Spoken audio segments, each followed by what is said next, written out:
Dear students, आज हमारा topic है economic importance of secondary sector. तो इससे पहले हमने डिस्कस किया प्राइमरी सेक्टर। प्राइमरी सेक्टर जो हमने डिस्कस किया, primary sector is the sector which mainly deals with extraction cultivation of goods from natural resource such as minus land extra. तो ये मैंने आपको ब्रीफ समझा दिया। तो आज हम बात करेंगे economic importance of secondary sector. Secondary sector क्या है? जैसे जो हमारे पास रॉ मटेरियल होता है, रॉ मटेरियल को जब हम कन्वर्ट करते हैं किस में, फिनिश्ड गुड्स में, फिनिश्ड तो हमें तैयार चीज़ें मिलती हैं। तो ये जो सेकेंडरी सेक्टर है ये इसी के साथ जुड़ा हुआ है। सेकेंडरी सेक्टर से हमारे मुल्क में, हमारी स्टेट में बहुत सारे, हमारी यूटी में बहुत सारे लोगों को रोज़गार मिलता है। तो बहुत सारे लोग इसके साथ जुड़े हुए हैं। तो secondary sector involves manufacturing and construction. Secondary sector जो है ये किसके साथ जुड़ा हुआ है? Manufacturing and construction. तो पहले हम मैन्युफैक्चरिंग की बात करेंगे। Manufacturing industry includes activity of converting raw material into finished goods. Manufacturing industry जो होती हैं वो रॉ मटेरियल को यूज़ करके उससे क्या फिनिश्ड गुड्स हमें मिलती हैं। तो मैं आपको एक मिसाल दे दूं लकड़ी की।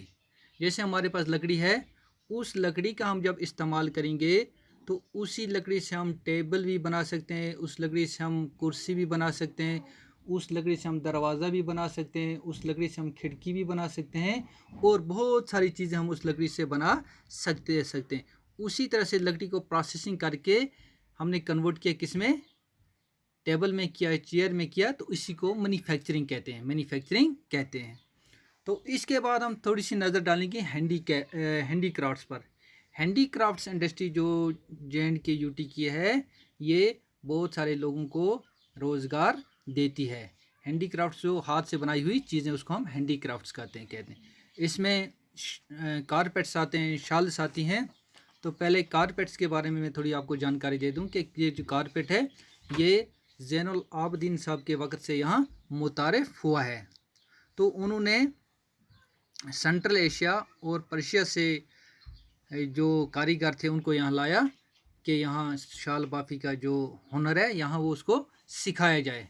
तो उसके बाद से ये कालीन, यहाँ कश्मीर के कालीन जो हैं पूरे मुल्क नहीं बल्कि पूरी दुनिया में मशहूर हैं। तो आज भी बहुत सारे लोग इसके साथ जुड़े हुए हैं, तो अपना रोज़गार कमा रहे हैं। तो इसके बाद हम बात करेंगे शाल की। कश्मीरी शाल जो है, कश्मीर की शाल, इसमें 3 किस्म के फैब्रिक इस्तेमाल होते हैं। 3 किस्म के फैब्रिक, जैसे शातूश है, पश्मीना है, रैफल है। तो शातूश जो है ये सबसे महंगी शाल है। ये शाल इतनी बारीक होती है, मुलायम होती है कि ये अंगूठी में से भी गुजर जाती है।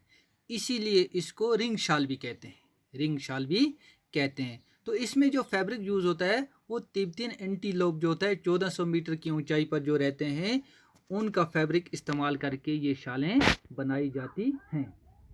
तो पश्मीना जो है, pashmina is a fine type of Kashmiri wool. The textile made from it were first woven in Kashmir. पहले इसको बनाया जाता है। तो इसका जो नाम है, made from wool and literary transfer to the soft gold in Kashmir. तो इसके बाद हम बात करेंगे रफल जो है, Raffal is spun out of merino wool and is popular type of shawl. इसके बाद बात करेंगे हम वुड कार्विंग की।